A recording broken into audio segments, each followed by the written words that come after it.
what I'd like to understand is obviously from, your perspective, sitting in that whole growth revenue seat where you're focused on driving revenue for your current business. What are you seeing? I mean, are you seeing that the current market has increased needs for what you guys provide as a solution? Yes and no, right? So we have had some challenges just like everybody else over the last 6 months, particularly the Australian market. It was probably a little bit earlier than that for the US and some other places, but particularly for the Australian market, lots of people feeling the pinch. Mm-hmm. Most of the people that we work with SMEs predominantly, lots of them at the, top end of the M in SME, but lots of SMEs. And so, when you're in a small to medium sized organization, the people that are pulling the purse strings and managing the budgets, for the most part, have mortgages and things like that. Everybody's feeling this stuff. And we've certainly seen a little bit more challenge in the last 6 months. We've also seen a lot more people wanting to talk about outsourcing. That's for sure. Right. Outsourcing, obviously, in and of itself, it doesn't necessarily mean offshore. They are two separate things. You can outsource in Australia, you can outsource in another country. So from an offshoring perspective, there's lots of people that want to explore the concept of going overseas in order to save some money. And so we're having lots of conversations, lots of people reaching out about, what can I do offshore and at what price can I do it? And that in a nutshell is it's a great conversation to have. It's a good way for people to be thinking, because the more, the more depressed the market gets, the more challenge there's going to be, the more it's going to be really essential that people are thinking about efficiencies. And so for me, this is honestly where the economy was headed a year ago is a big part of the reason why I'm here anyway, right? There is definitely going to be a huge opportunity in terms of helping people to offshore teams. The expectation for growth in the Philippines, in India, in most of the major offshoring locations is significant over the next 5 years. There are new markets popping up all the time that you can offshore to, that want to get a piece of that BPO and outsourcing space. And so it's certainly going to be an amazing industry to be in. But here's the thing, right? Not everything works when you outsource it, right? And one of the big challenges in this particular industry is that people come to outsourcing providers with problems, and the outsourcers almost always say, yes, we can do that. And it's in large portions of the time, that's just not really super accurate. There is a difference between what you're going to get with an internal onshore staff member and what you're going to get with an external offshore staff member. And being very aware of what works and what doesn't, I think really is ultimately the key. I say to people all the time, outsource a process, don't outsource a problem. If you outsource a process, you get efficiencies. If you outsource a problem, you usually just get a bigger problem, right? And so the first thing for me is always, is there a process in place? Is a thing already working? Are we already getting some results from it? Because if we are, and we know how something works, you can absolutely offshore it. Provided that it is something that is a repetitive task, or you have to make decisions about what kind of level of person and capability and skill and experience you want to hire. If you're talking about marketing in particular, the person that you get in somewhere like the Philippines and the person that you get in Australia there might not be as big of a gap in pay as you might initially think, right? A great marketing director is globally, because we are in a much more global economy now, a great marketing director, no matter where they are, kind of has a pretty fixed global cost these days. Yeah, I agree. So there has been a need. Businesses are a bit more open towards outsourcing. And I think I really liked the way you think around knowing what the process is, as opposed to coming to you with a problem, as opposed to just wanting to dig and open up another can of worms and more problems. And And you're completely right. I think from our perspective as sales recruiters, we want to make sure that when we talk to businesses, we we don't just hire or recruit for roles where we don't add value. So just being able to then also point our clients and businesses in the right direction. Like, I mean, it was not long ago I reached out and I said, hey, I think I know someone that potentially could use what you guys offer as a solution. And then he changed his direction or whatever. But what I'm trying to say is just being able to just, being able to know the value of what you guys do and why you do it differently is important. And hence I thought getting you to talk a little bit about, what you're seeing in the market, how you guys are adding value, what you're doing, just so that businesses are aware, what are the key roles that you guys can add most value in. Yep. And why, I mean, I personally think that every business that is in that SME space should have 3 or 4 roles that are outsourced, because those roles don't really need to be based in Australia. It's a massive cost saving, and it can really support your business, and you get some really great talent. I mean, I'm a prime example of that. So just tell me a little bit about, what are those key roles? How do you guys add best value? And where are you seeing in terms of trends, especially in that outsourcing space, where are you seeing most of those trends, and what sort of sectors are you guys working within? Yeah. So there's a couple of things to talk about there. And one of the main ones is, good profitable businesses create more jobs. Right. 100%. Yeah. And so for us, it's not about taking a staff member that exists in Australia and moving that role to the Philippines. Right. No. As an example, for us, it's about how do we apply appropriate resources to appropriate tasks. Okay. And so a good example of that is like lots of admin work, right? You can absolutely do that in Australia and it'll cost you at least our minimum wage. But if you're spending your money to do that there might be other tasks that you now can't do. You can't afford the resources in order to be able to do them. The amount of times I talk to someone and they're like, we're not doing anything on social media. And we're not doing anything on social media because we can't afford a social media manager here in Australia. We can't afford an agency or whatever. And the problem for them is that their resourcing is misallocated, right? The founder, for example, might be spending a ton of time on bookkeeping, as an example. And because they're spending a ton of time on bookkeeping, they're not spending a ton of time managing their Facebook or their Instagram account or whatever, right? So it's all about like a hierarchy of tasks that you could do. And then you take some of those, I don't want to say low value tasks, but those simpler, more repetitive tasks that you might be doing, sitting around the kitchen table doing whatever.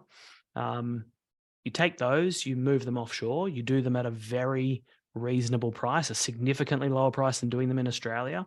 And what it does is it frees up funds, it frees up cash flow to be able to then apply resources to higher value tasks, particularly marketing and sales tasks. All business growth is sales and marketing led. If you're not investing time and resources in those places, your business will not grow. That is just a fact. So it's about appropriate resource allocation. For us, we specialize in marketing, sales, and service roles. Okay. Right? That is our core specialization. And we didn't always. Actually, if you go back even 12 months in the world of Trust the Process, we kind of did everything. Right? 4 years ago, we were a VA agency. A year ago, we did anything that anyone kind of needed, but we definitely had some areas that we were better at than other areas, right? Because you can send marketing, sales, product, operations, finance, HR, compliance, you can send 1,000 things offshore, right? But so for us, it's about what are we really good at? And when we start to focus into some of these areas, we also realize that there are ways that work and ways that don't in each of those functions, right? And so for me, and I think this is a kind of a good thought experiment for anybody thinking about sending roles offshore. is you really have to break the clients into two categories, right? Anybody who's thinking about offshoring. The first one is we're at a size and we're at a scale and we're at a level of detail that I'm trying to hire a role. Maybe I've got a marketing manager, maybe I've got a sales director, right? And so there's a person who's going to manage the process and lead the process. We have some processes in place. We know that this is where our leads land, and these are the steps that we take people through. And many people have gone through it and bought, right? So we have a process in place. We have a CRM in place, and we're tracking our leads through that CRM. But what we want is we want to trial doing some of our appointment setting and inbound lead management offshore. We're already doing it. We already know how it works. We already know what good looks like. We already have processes. We already have templates. We already have all these things.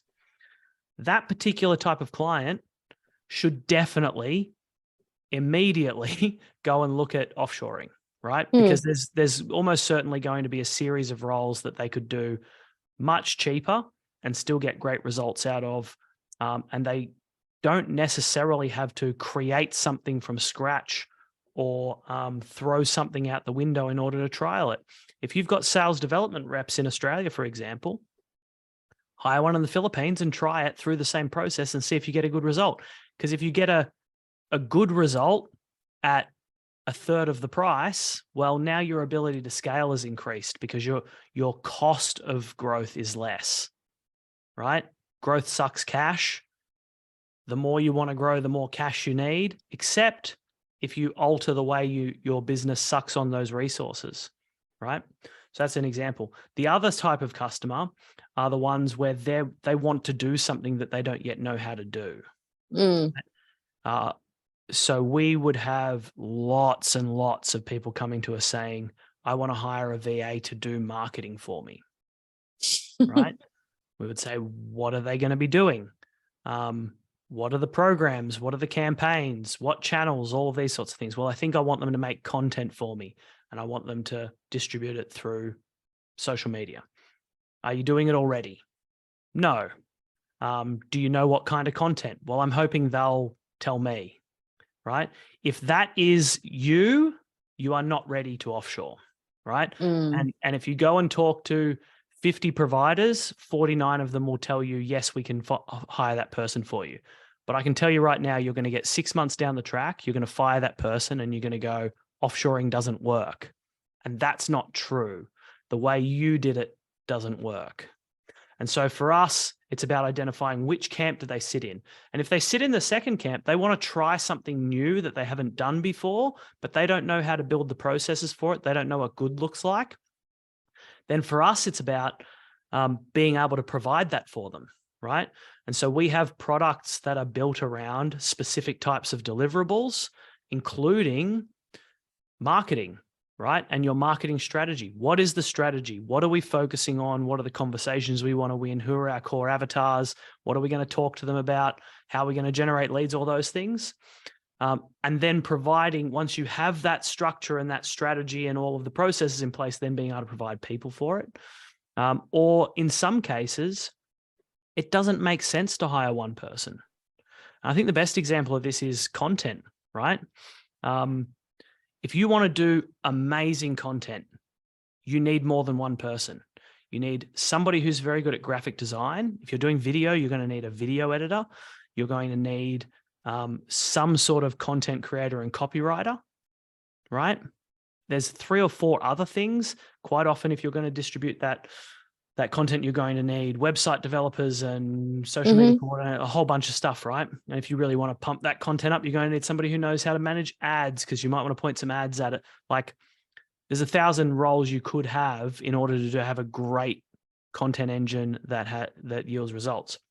And so for us, rather than saying, come and do content with us, we'll hire you a person in the Philippines to do your content for you, we've actually turned that into a service, right? So we have a content as a service product where essentially you turn up for 90 minutes once a month. We record a video, a podcast or a YouTube vlog type video, whatever. Take that one piece of 90-minute content, turn it into a, obviously work some editing magic, take what might not be perfect and amazing and turn it into something excellent.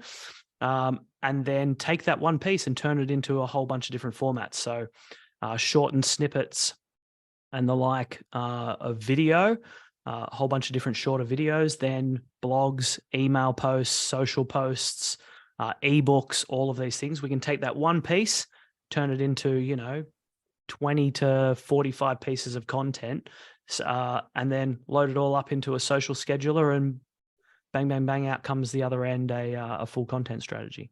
So it's who's the customer, what do they need, but also what skills do you need in order to be able to deliver on that thing you want to do? Because if you just want a person in the Philippines to make content for you, you're going to have, pardon me, but you're going to have some shit content, right? Because they don't know your business as well as you do. You're the one who needs to guide them and help them with content. I get it. Like it won't work if you're not ready to offshore and you don't know what the tools are. So I think you gave some really great examples there, Ben, on which businesses are ready and which businesses aren't. And you know what? I think coming back to it, the client that I was talking about, they weren't ready. They just didn't know what they wanted. I need someone to like I'm so busy at the moment. Like I just need an EA to help me with my diary and organize me. But what do you need to get organized? I don't know, just everything. I just need this person to do everything. Yep. So they don't really they aren't ready because they've got no process in place, and they're going to then say, hey, you've done a shit job, because they don't even know what they want. Yep. So and great. That's such a good point. That's such a good point. Like we've changed our process, our sales process in the last 9 months for that exact reason, right? So before we will sign any contracts, take any deposits, anything, we help the person make a position description for the role, right? And obviously we make hundreds of these things, but we help them really define what are the core tasks that this person's going to do, what experience do they need in order to be able to do that, what tech and systems and industries and things, what sort of exposure do they need to have and capabilities they need to have in order to be able to manage that process. And then finally, how are they going to measure them? What are the KPIs going to be? What is the sign of success? Define all of those things, and it becomes so much easier to hire somebody, give them the appropriate expectations, and onboard them. But if you can't even get to the point of, I have a position description for the role that I want, it's pretty hard to be successful. 100%. Well, I think that's given at least our audience a very clear understanding, because we work with quite a few tech startups or businesses that have just got some funding and are looking to kind of scale and grow, and they've talked about offshoring and doing. There's a few roles there that potentially could be offshored, and or we could actually get someone to do this. Okay, well, you can, but do you even know? So I think you gave some really great examples around that, Ben. I really appreciate, and I think you've given me some great insight too. It's just I think businesses are very confused, and you're right. It's offshoring is not for everyone, and I'm glad that you guys have put some process in place to be able to do this effectively. Yeah. There's massive pressure for businesses to be able to do a good job of this, and everyone's telling them that they need to offshore and they need to cut costs and all of these sorts of things. So the key is going to be partner with someone who's going to tell you the truth. I take it as a great point of personal pride when one of our clients says, "Are you trying to talk me out of this?" Right?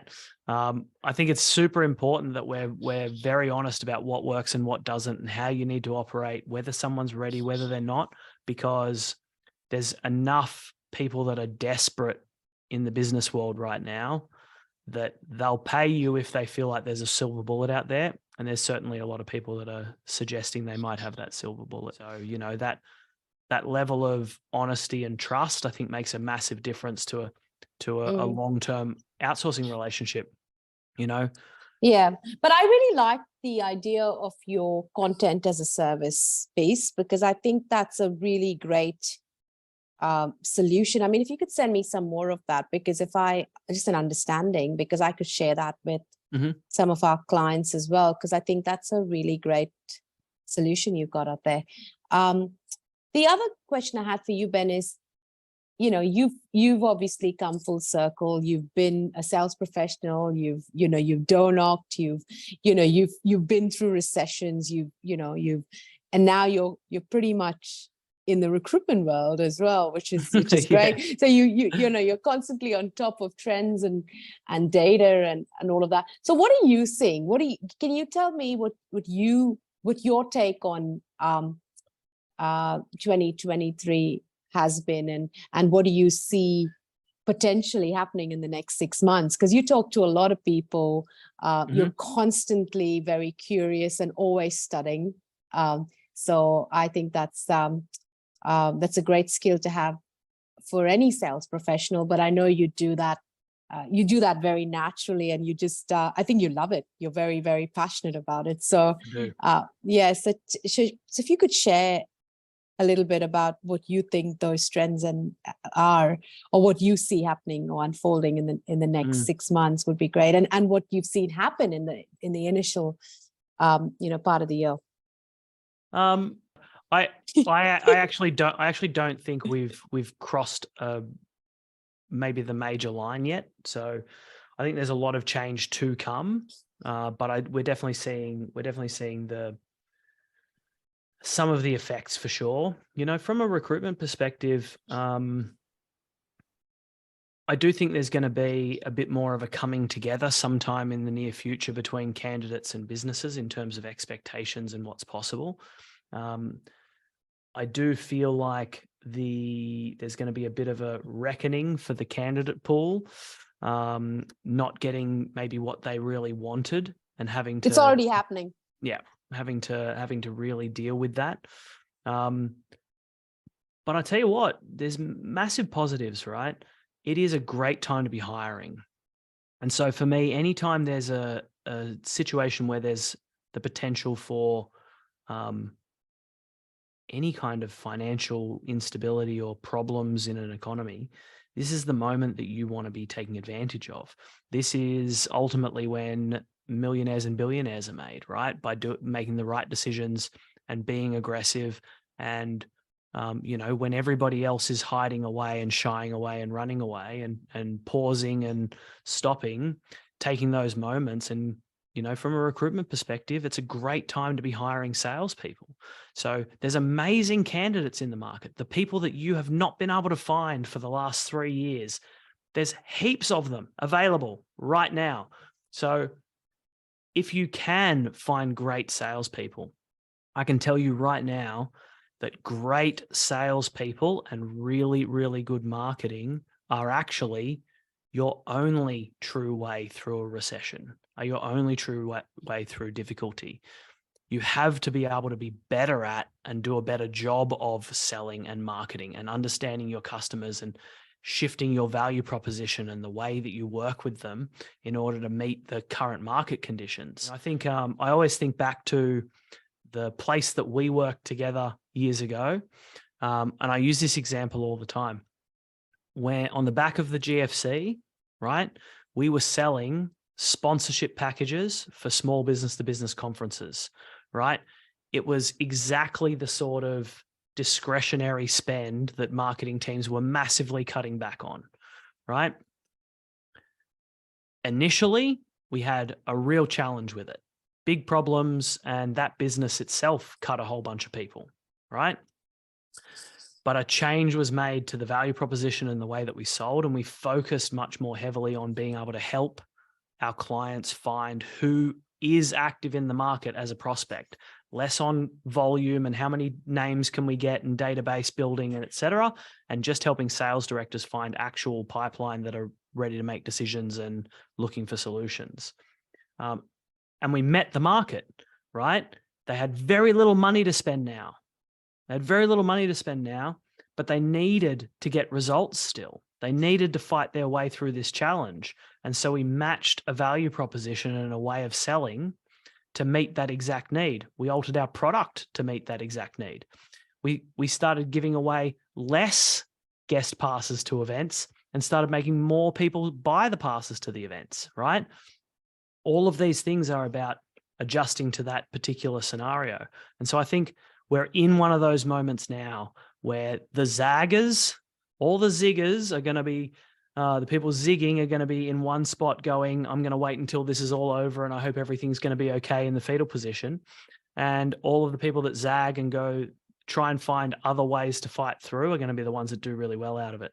And if you've got the money and you can hire a salesperson, be very picky, because you can be, right?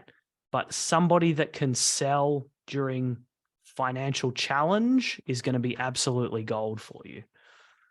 That would be the major thing that I'm watching out for. It's a good time to be hiring if you can manage to do so. The other thing is it is a really good time to look at alternative staffing solutions, right? Things that give you an opportunity to have a bit of flexibility, looking for ways to be able to contract rather than hire full-time employees. I think we're going to see a lot of people bringing on, short-term contract type roles. And I think that's going to happen across a lot of different places that it didn't happen so much before, particularly places like sales. That sort of thing's been happening in marketing for a long time, but I think it'll happen more in places like sales. And I think people will look a lot more offshore to cheaper markets in order to be able to find their resources. And all of that will continue to have an impact on the wages that people are able to ask for. It will be a moment.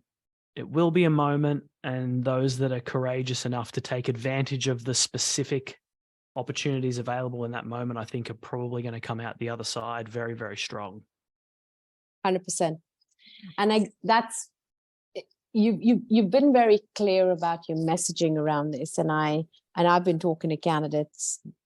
We speak to numerous people on a daily basis, and the one thing I say to them is, don't focus on the negative news and focus on what you can control. There's a lot of negativity out there, but it's more about what are they doing to upskill, especially for the candidates out there that are currently on the market. It's a challenging time. I mean, interest rates have gone up. They've got families to feed.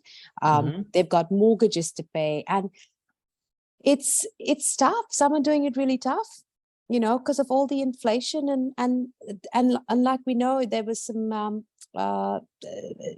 big salaries paid last year. So if you start living on those having that lifestyle with the salaries you made, and then suddenly that's taken off you, it's a hit, Yeah, big time. So I guess you're right.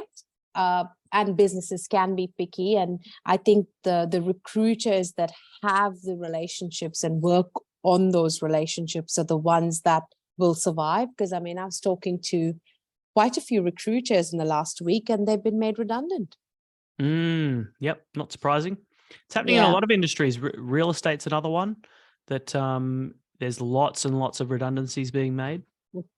So, but you're right. It's a time where millionaires and billionaires are made, and the ones that are most resilient and can actually meet the market. And you've given us some great examples on how you guys did that, and have been through it before, the ones that will survive. So focusing on what you can control, and rather than getting drawn in. I don't ever watch the news. Me neither. I never do. I just focus on what I can do, and I think that's what is so important. Rather than having all those negative Nancys in your ears. So you're right. I think you've shared some invaluable information. I think some really great insights. I do appreciate you taking the time to do that, but more so just giving businesses some real clarity around whether outsourcing is for them, because it needed to come from someone working within the business. Because I mean, you're right, there's so many CEOs I talk to, and they talk about, oh, it's crap, it's never the same thing, and blah blah blah. But you had some really clear and great examples around really knowing why you're outsourcing rather than blaming the person. If you don't really know the process, it's a bigger problem for you. So yeah, I mean, I think it's very some great examples there. But thank you again. I mean, is there anything else you'd like to share? Well, I would just make one final point on something you just said there, and it's that not everything works offshore, right? We are an outsourcing provider, so not everything we do is offshore. We have onshore outsourced salespeople, for example. Not everything works perfectly offshore. I wouldn't do everything offshore, depending on your type of business, your industry, your customers, your product. There's a lot of different variables to it. But the things that work really well offshore, for me, the things that I always know when I talk to a client, I always know if it's going to be positive, is when we're talking about things that are skill-based and not culture-based, right? So a good example of this is like copywriting. Honestly, it's really hard for an American, for example, to write great copy for an Australian market. Really difficult, because the culture is different. The way we talk is different. The way we position things is different. The way we connect is different. And so if you try and use an offshore copywriter, it can work. It may not. Rarely, but it has to be an incredibly skilled copywriter who's probably worked with that market a lot, right? And that's a really difficult thing to find. If it is, rather than, if it's not necessarily something that relies heavily on understanding the culture, if it's very process-based and it's quality-based, you definitely can. So a good example of this is something like graphic design, right? I, for the most part, suggest people don't do copywriting in the Philippines. And I, for the most part, suggest if you're not doing graphic design in the Philippines, you're probably wasting a lot of money. We get amazing, amazing graphic design outcomes from the Philippines, video editing, lots and lots of bits and pieces, right? But where there needs to be a cultural interpretation done, that's where it starts to be challenging. And sometimes that can be in sales, for example. People try and do too much of their sales process offshore. So, SDRs, sales development reps, or BDRs, whatever you want to call them, an appointment setters is a great example of something you can do for sales offshore, but you just have to be realistic about how far you want that to go in terms of what you want qualified and how much connection and engagement and how far along the sales process you want them to be able to push. If you can keep that to a point that it's not difficult because of cultural connection or cultural interpretation, then you'll be fine. If you try and have somebody offshore do 80% of a sales process for an $80,000 AAR product, you're probably going to find that it fails and you'll be like, that doesn't work. But the key is you've got to be realistic about what you can do and just talk to somebody, whether it's me or somebody else. Honestly, don't even go and talk to an outsourcing provider about it, because most will just tell you that it can work. Talk to other people who are doing it where it's working and find out what they're doing. And you'll find some really good insights about like what can work, what cannot work. But you just have to be realistic about it. And that for me is the defining line. Is there cultural interpretation required, or is there not? And where there's not, and where it's just design and quality and all those sorts of things. Or, sorry, this is a very long version to your "is there anything else" question. But sometimes it's like availability is going to be really important, right? So a great example of this is if I'm a pest control business, big pest control business, right? And I got lots of people going out to go to appointments at people's houses in order to go and spray for pests. If I've got one person sat in the office in Australia, right, that one person can take one phone call at a time, okay? I don't know if you've ever noticed this, but us that are maybe in our late 30s into our 40s, we all do the phone like this because of the phones we grew up with. Yep. And young people do it like this. I don't know if you've seen this because Oh, they're used really? to I've, the I've flat never phones. seen that. I've got to be really okay. Yeah. Keep your eye out for it. You'll notice it now. I will. But if you've got one person in an office and they're on a phone call, then no one else can speak to your business and they don't get answers and they're like, I need to reschedule. I need to do, right? So in that scenario, what is the better experience for the customer? To have that one person in Australia, or to have that same money and have 3 people in the Philippines where someone can always speak to you. They can Just have always that get initial rescheduled. They can know Yeah. where is the technician? Are they on their way? Like somebody that can do all of that customer coordination. Which one's a better experience? And it's almost always the more resources is a better experience. And so it's just being aware of like, what can work, what cannot, but also how do I actually create value out of this? How do I make this a better experience? How do I make this have more value rather than just focusing on how do I make it cost me less?